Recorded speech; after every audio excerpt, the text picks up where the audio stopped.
Welcome. So I really appreciate you for tuning in to the webinar today. This is the Why Invest in Real Estate webinar, guys.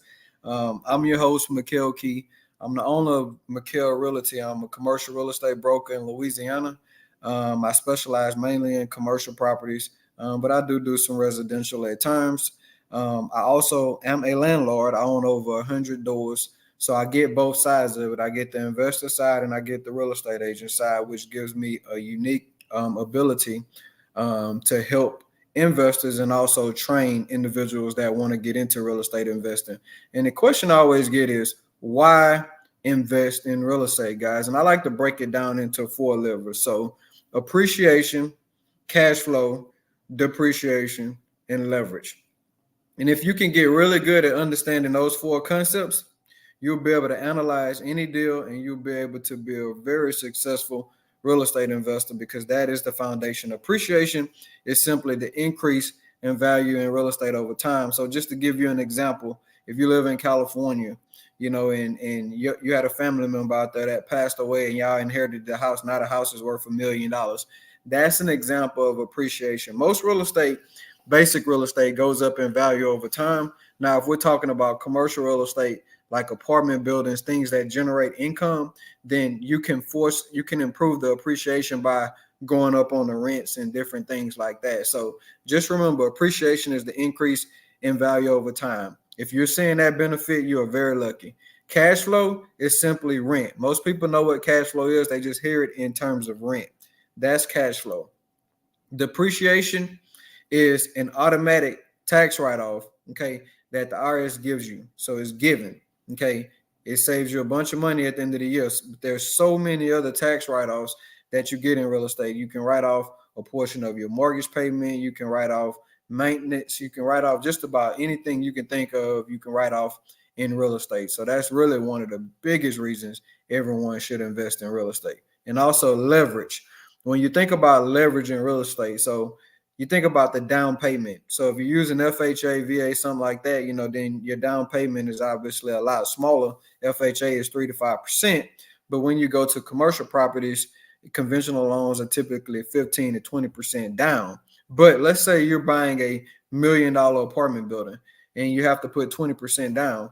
You're spending 20%, $200,000 to control $1 million piece of property. Now, when you combine cash flow, appreciation, and depreciation into that asset, then you're getting so many different benefits from controlling a large piece of real estate for a small percentage down to own it. Okay, so that's the benefit of leverage. So let's go to and for the sake of these slides, guys, don't worry. I'm gonna put a link in the comments. You can click the link so you can have access to my latest book for free. And then also you'll get all of this. I'll also post a link of my private Facebook group. I got all these in the file section. So you can just go through, click, and pluck out what you need. So we just talked about the taxable benefits. So why would you invest in real estate? Number one, you can invest in real estate while keeping your day job. So you don't necessarily have to be a full-time real estate investor to be successful. I would even argue that, it's better if in the beginning, especially if you have a 9 to 5, because you think about what a bank's going to require for you to be able to borrow money from them. They're going to need your last 2 tax returns, your last 2 pay stubs, W-2s, and all of that. So if you're a 9 to 5 that's making pretty good money, you're in a much better position to take advantage of investing in real estate, and you can create your little nest egg while you're working, which is very good. Okay. So when we think about, the different types of real estate investing out there, so we hear about, raw land, and not that many people invest in raw land. Well, new investors, because they don't really know what to do with it. But if we're thinking about raw land, there's several things you can do with raw land. Okay. You can subdivide. You can take a 5-acre tract and you can break it down into 1-acre lots and you can sell them. Or you can take a piece of raw land and you can do like I did when I first got in the game. You can build a house on it to flip and sell, or, if you want to be technical with it and you want to, get into the industrial industry, if you got a large tract of land, like a 10, 15, 20 acre piece of land, You can find, an industrial company that needs a yard for their trucks.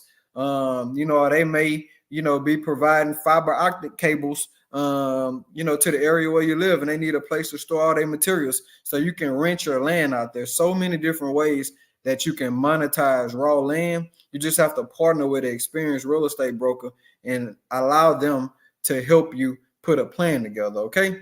But for the sake of raw land, we can subdivide, we can develop a house on it, we can rent the land out we call that a lay down yard, or you can develop something like an apartment complex on it. There are a lot of different things you can do. Don't overlook raw land. Okay. Now, secondly, single family houses, probably the most common real estate investment out there. And the reason why is because a lot of smaller families who once bought a house, then they were forced to upgrade, get a bigger house, and then they kept the smaller house to rent out. So that's why we have so many single family houses. It's the most popular asset class out there. But you got to think about it. A duplex, which is 2 units, triplex 3, quadplex 4, they're also considered residential. Okay. And the advantage of residential housing is it qualifies for government funding, which means that you can use 3 to 5% to buy as long as you live in one. So single family houses is a very good investment for first time investors. Okay. You can house hack, live in one side of a duplex, rent the other one out. Think about it. If you do that, you're going to get access to what? Cash flow, depreciation. You spend 3%, 3 to 5% down. So you utilize leverage to control a large asset with a small down payment. Okay. And as you're paying the mortgage balance down, your net worth is steady going up because you're creating equity. Okay. You're creating equity.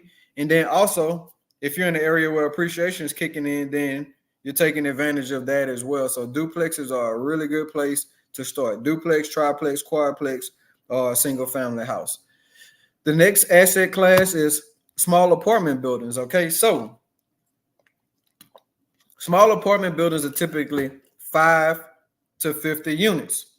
And you think about what's the advantage of owning a small apartment building.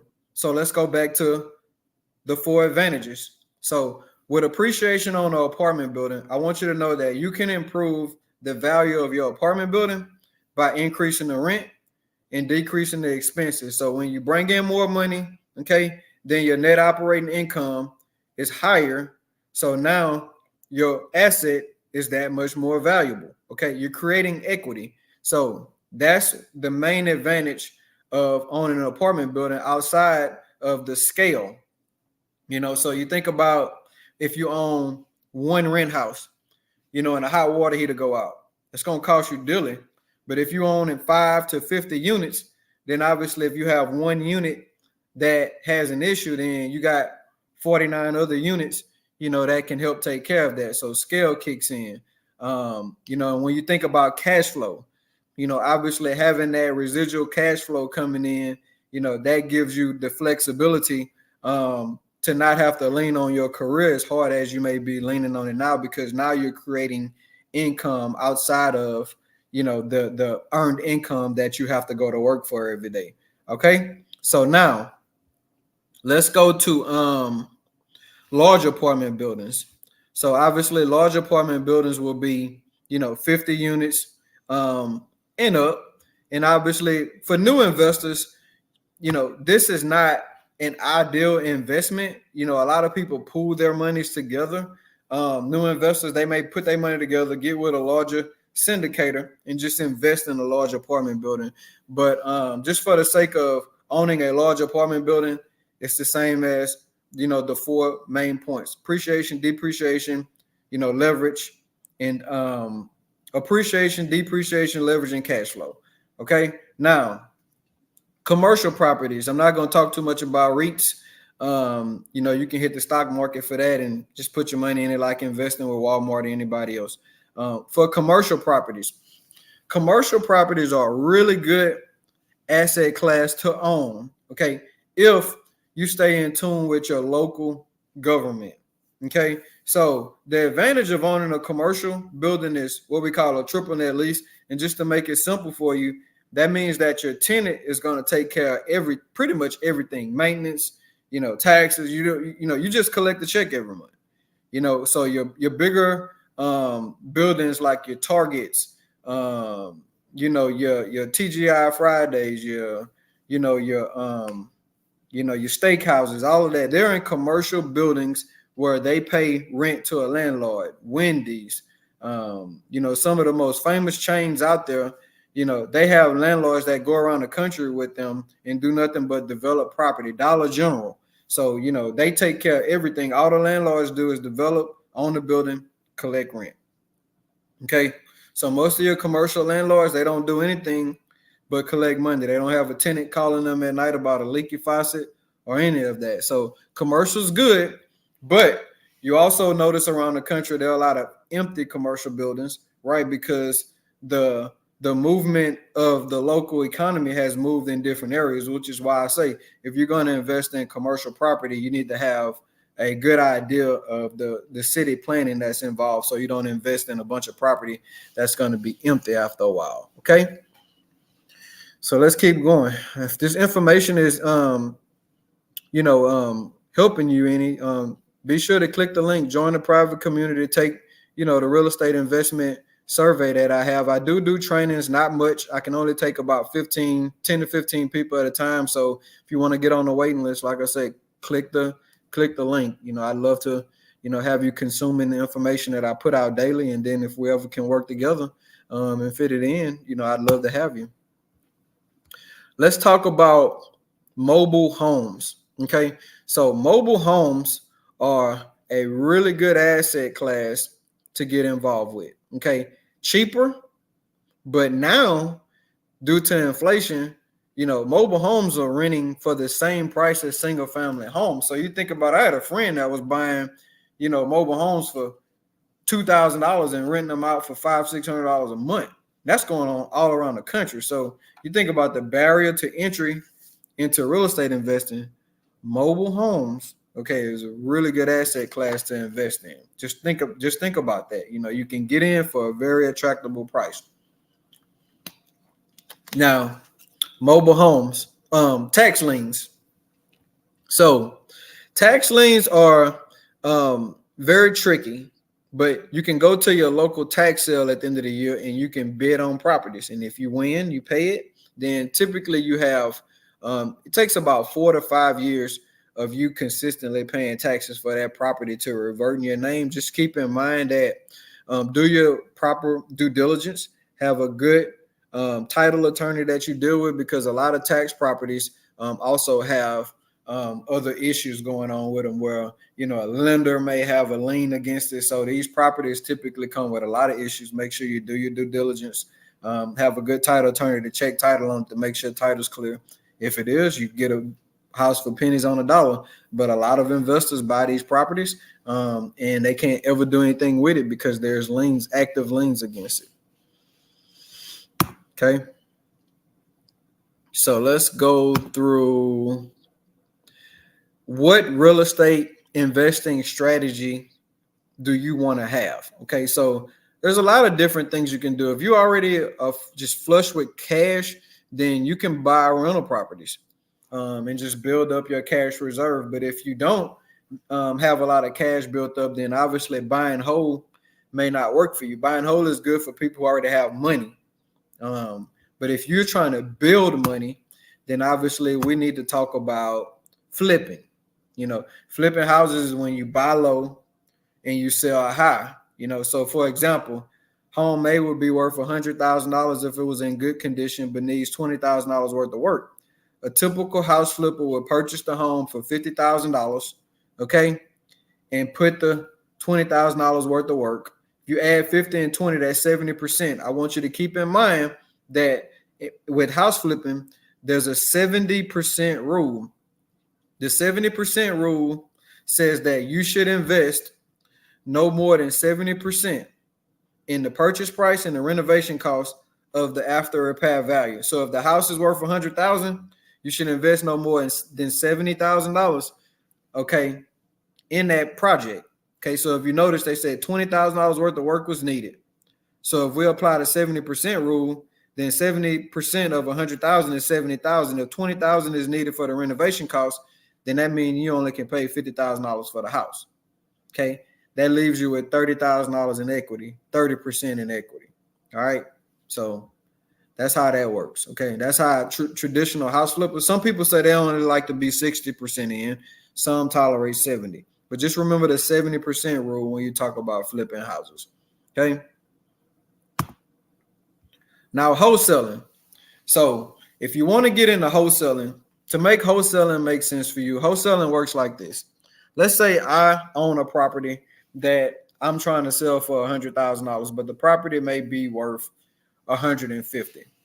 A wholesaler would call me and say, "Hey, I'm interested in buying your house." You say, "Okay, great.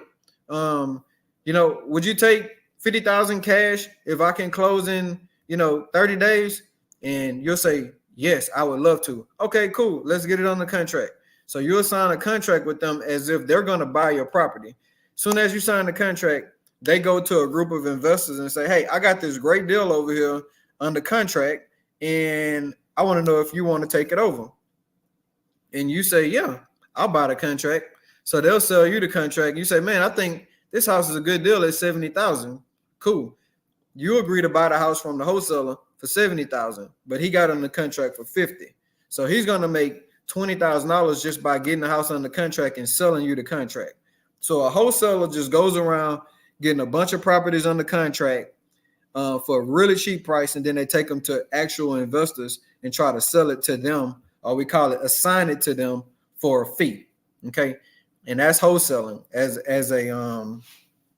that's a quick overview of what a wholesaler does. Okay, but it's a good way to build up cash. But there's a lot of different strategies that you can utilize to be very good at wholesaling. Let's see. So I want to get into some real world examples. So we'll just go through one. So let's say the house at 28 Cherry Street is currently listed at $145,000. And recent comps show that the similar homes nearby have sold for 140 and 170. And the 28 Cherry Street property needs about $25,000 worth of work. Therefore, if you pay 145 for it and put 25 in it, you've already spent 170. And that's before closing costs, holding costs, selling costs, unforeseen overages, and other fees that you'll end up paying. So you will likely be underwater. The cost is too high. But however, if a similar home was valued at 225, you would be fined, and you would indeed make your profit by buying that house for 145. So just remember the 70% rule. If you can develop a good strategy on how to determine what a property is worth, okay, the after repair value, then you would generally be really good at determining what to pay for a property. You need a general contractor who can come look at the property and give you a good cost on it.